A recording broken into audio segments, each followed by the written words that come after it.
Locked On Podcast Network and Odyssey present Locked On Sports Today. Title IX is not being utilized as it was intended, and studies show that there is still a real discrepancy in college athletics between men's and women's sports. On today's special Locked On Sports Today, we will uncover truths about Title IX and look at how things can be repaired.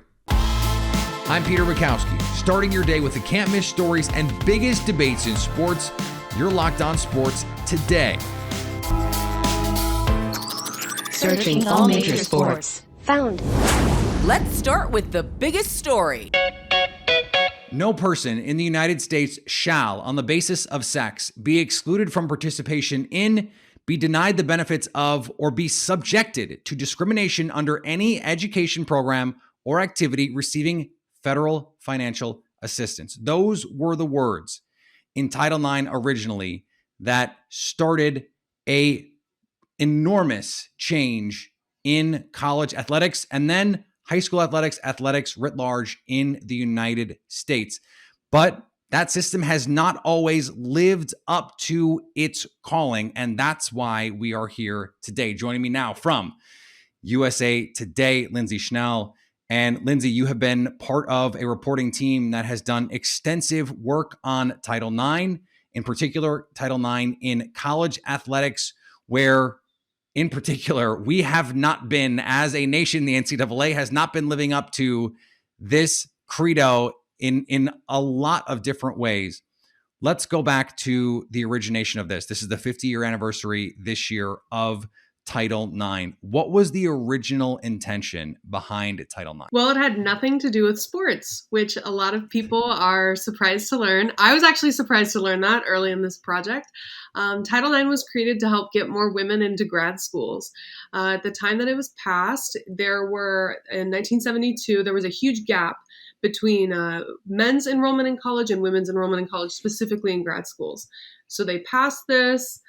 No one thought it was going to have anything to do with athletics. Athletic directors and football coaches caught on to it, pushed back initially, and then people in Congress said, no, you're going to follow the rules.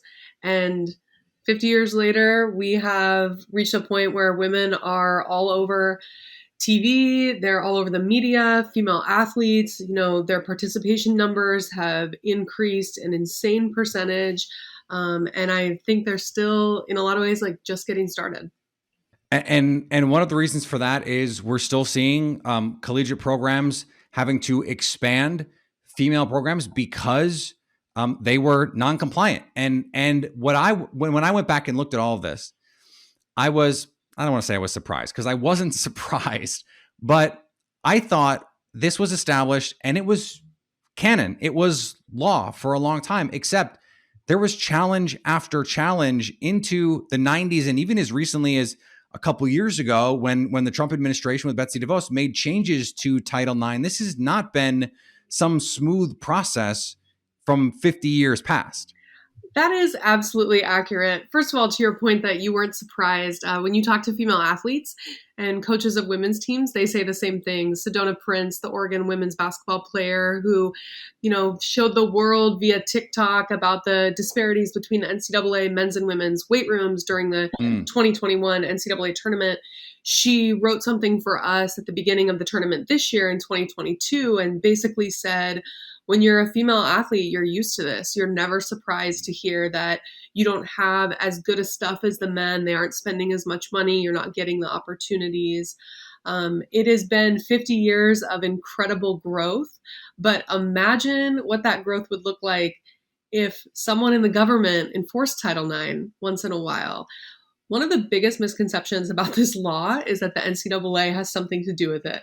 The NCAA has nothing to do with Title IX. The NCAA does not enforce Title IX. Title IX is a federal law. The NCAA is a private entity that can do pretty much whatever it wants. And don't get me wrong, they're an easy scapegoat, especially when you talk about the problems in collegiate athletics. But what this comes down to is the Office of Civil Rights. They are the ones that investigate Title IX complaints. But a huge issue with Title IX, a former senior woman administrator that's the highest ranking woman in any collegiate athletic department, she said to me, the whole problem is it's always you're always playing defense. No one's ever playing offense. Title IX comes up when people complain. People are not just adding women's teams. They're not just giving women's teams money. They're not creating more opportunities for their female students on campus. Someone has to complain about it first. Thanks for making Locked On Sports Today your first listen. Coming up, a harrowing statistic that begs for a solution. From the people who invented Healthy and Tasty comes the latest gift to your taste buds. You've probably tried the amazing Coconut Brownie Chunk Built Bar. It's my favorite. Your friends at Built Bar have given the Coconut Brownie Chunk Bar the puff treatment. That's right. Take the Coconut Brownie Chunk Built Bar that everyone loves. It is my favorite candy bar, full stop. And it's not a candy bar. It's a protein bar. And now it is deliciously chewy and marshmallowy, covered in 100% real chocolate. It is unbelievable. And they're only here for a limited time. So go to Built.com now to make sure you don't miss out. Remember, all Built bars are made with collagen protein. So I made the joke about them being my favorite candy bar, and they are, and yet they're high in protein, high in fiber, low in sugar, low in calories.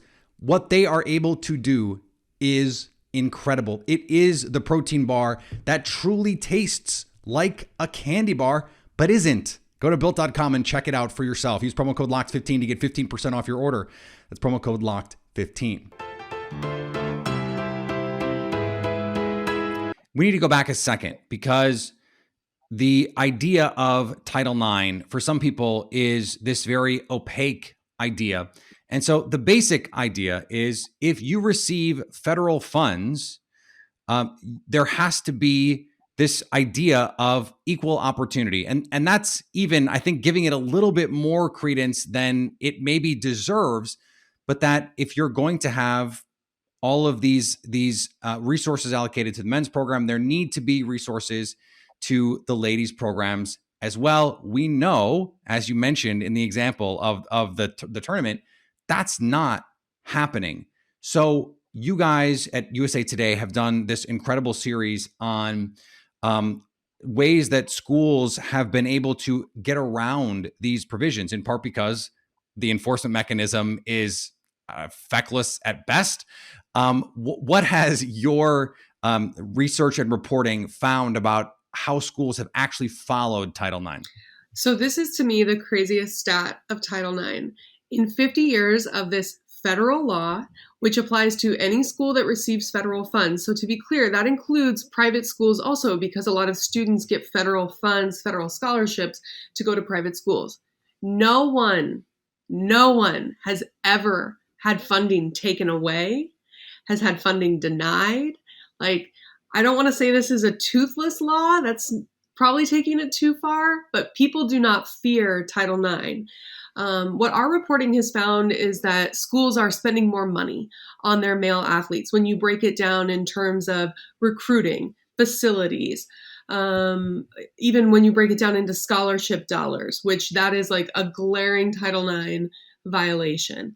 Schools are not giving women the participation opportunities that they're supposed to. With Title IX compliance, there's what's called a 3-pronged test. There's one of 3 ways you can show compliance. The safest harbor, which is how the Office of Civil Rights phrases it, is proportionality, which means that whatever your students, if you have 57% female enrollment at your school, you should have 57% female athletes. So to do that, you need to give women enough opportunities, right? And what our reporting has found is that it's 87% of FBS schools on average need to give women 104 more participation opportunities, which is roughly the size of a college football team. So a lot of people talk about Title IX. They've sometimes complained that it's been bad for sports. It hasn't been bad for sports. Football is a double-edged sword. It's the best and worst thing in college sports. It funds a lot of stuff, but also we put most of our resources there, and that creates problems. If you go back to 1992, what is remarkable is you see that this is not a new problem. In fact, there was a study published that is a landmark study that found that fewer than half of women's teams have female coaches, that just 1% of men's teams have female coaches, and there were still major male-female salary discrepancies in almost all instances. That is quoting directly from this study. Lindsay, why have we not been able to bridge this gap in college athletics? Well, first of all, we have closed the gap a lot. I think that that's worth pointing out. This year, Dawn Staley, South Carolina women's basketball coach, one of the most decorated people in women's basketball, as both a player and a coach, led her team to their second NCAA title, got pay equity at the University of South Carolina. Now, this was before they fired Frank Martin, so that kind of messed things up. But, she's being paid the same as the man who's coaching a basketball team at that university. That's huge. The WNBA, because when we talk about this, we have to talk about professional sports. They've made huge leaps. Their new CBA, what the max salary in the WNBA is a lot more than it used to be. Is it what it is in the NBA? No. When you look at what Mike Krzyzewski was making at Duke, is that what Kara Lawson is making at Duke? No. But part of what we have to talk about with this, and this came up a lot during the NCAA tournament fiasco that the NCAA brought on themselves, was that the men's basketball is considered a revenue generator, men's basketball and football for the most part. But the reason that women's basketball is not a revenue generator is because of how the TV package was sold. When you separate out women's basketball, because right now women's basketball is sold in a package with every other college sport. So think the College World Series, the Women's College World Series, probably track and field, lacrosse, like everything goes in one package. If you pull women's basketball out, which we know is growing in popularity every year, they're going to be able to make money. And then that money goes back to schools. Right now, there's no revenue sharing within women's college sports like there is, again, with men's college basketball, and then also college football, which is completely separate because of the playoff, but still, the bottom line is schools are getting money back. So we've made big strides, but I think that a big part of why it's not equal yet, and you could argue not even close to it, is because of what I said earlier, that people don't fear Title IX. What happens when anyone can lodge a Title IX complaint? You can, I can, anyone listening to this podcast can log in to the Office of Civil Rights and say, I think that State University 40 miles down the road from me is out of Title IX compliance. Then eventually they get investigated. Well, what happens is OCR comes in and they hold State University's hand through making a plan together to get Title IX compliant. They have a few years. No one is ever scared unless they get sued. So, and they only worry about getting sued because of potentially losing money, right? It always comes down to the bottom line. So what we need is this to be, I think the law needs to be updated. I think that everyone, including the people in Congress, need to understand that the NCAA doesn't enforce Title IX. It's Congress that enforces Title IX. It's the federal government. It's hard because the Department of Education and the Office of Civil Rights overall, very understaffed, So it's a layered issue, but what I have said at multiple points throughout this project, and I hope people go read our project at usatoday.com, Title IX, falling short at 50. We have multiple stories. We have more stories coming. What I have said is that every time a university was out of compliance, if they lost a football scholarship for a year, every problem would be fixed immediately. So in the event that someone from the Office of Civil Rights is listening to this podcast right now, maybe they take that idea up the chain. There is an egregious problem where male athletes are being counted as female athletes, and there's a simple fix we can look into coming up next. BetOnline.net is your number one source for all of your betting needs and sports info. Find all the latest sports developments, league reviews. We've got Major League Baseball, golf, MMA, racing, live betting, esports, and more. BetOnline.net remains the best spot for all of your sports scores, podcasts, and news this season. BetOnline.net is the fastest and easiest way to check in on all of your favorite sports and events. So head to the website or use your mobile device to learn more about the trends in action. BetOnline, where the game starts. Solutions is something that I really am interested in, and I think that's a great one, by the way. One of the nuggets from your reporting that I just thought was gobsmacking to me was there were schools that were flat out lying about where these scholarships were going, saying they were going to female student athletes when they weren't. So if schools are not even going to be honest about where not just the money but the scholarships that need the money are going, how do we make any sort of inroads in creating the kind of equity and equality that this law set out to create? So what you're talking about is our story on roster manipulation, where we examine the 3 common ways that schools artificially inflate their rosters to make it appear that they have more female athletes than they do. A great example is they count male practice players. Most Division I women's basketball programs across the country use male practice players for a lot of different reasons. They have anywhere from like 7 to 12 guys.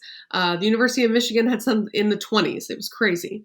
So the Department of Education allows schools to count those male practice players as female athletes. It is written into the bylaws.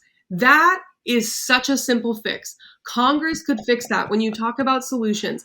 And what's crazy is that it's written in there that you can do it, but not everyone does, right? Because other schools recognize like this is not real. This is not really a female athlete. Also, I just have to tell you that the male practice players have no idea this is happening because we've called a lot of them and talked to them about it, and they were surprised to learn they were being considered a woman in their school's official count. So that's a really small thing that Congress could fix with the snap of their fingers. Now, I understand that the snap of your fingers when you're in Congress is still like probably at least a month-long process, but still, and also I don't think this is, a divisive issue. I think both sides of the aisle would agree that we want to give young women opportunities. So that's something that you could fix. But again, it goes back to if you know you can break the rules and get away with it, why would you stop? And this is something that I think, if you mentioned this earlier, the NCAA does not enforce Title IX. Technically, the federal government enforces Title IX. The NCAA can't even effectively enforce their own Excellent rules. Point. And so if the NCAA can't do that, how can we possibly get to a place, Lindsay, where Title IX is being effectively enforced? Technically, universities, they have compliance officials. They pay people to make sure they're in compliance.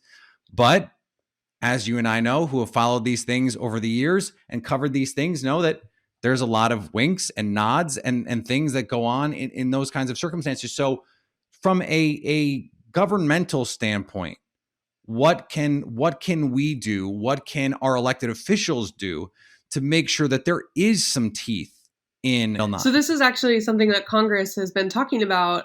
Senator Chris Murphy from Connecticut, who's a very outspoken critic of the NCAA in general, a big college sports fan. He's always like talking about the UConn women's basketball team.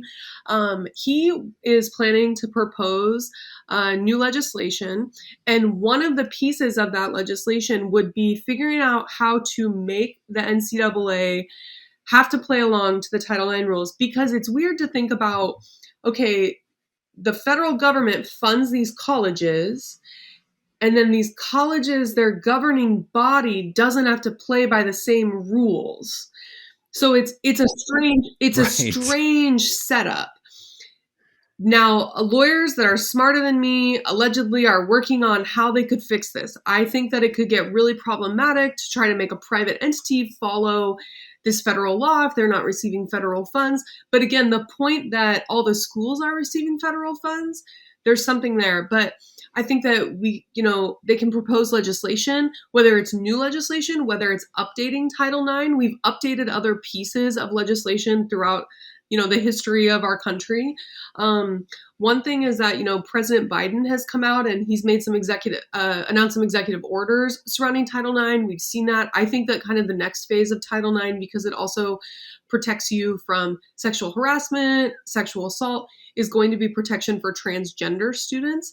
So it's a matter, I think one of the biggest disconnects is we have a lot of lawmakers who have no idea how college sports work.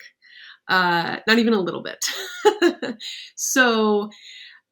But I do believe, Representative Lori Trahan, who is from Massachusetts, I think, she was a Division I volleyball player at Georgetown. She gets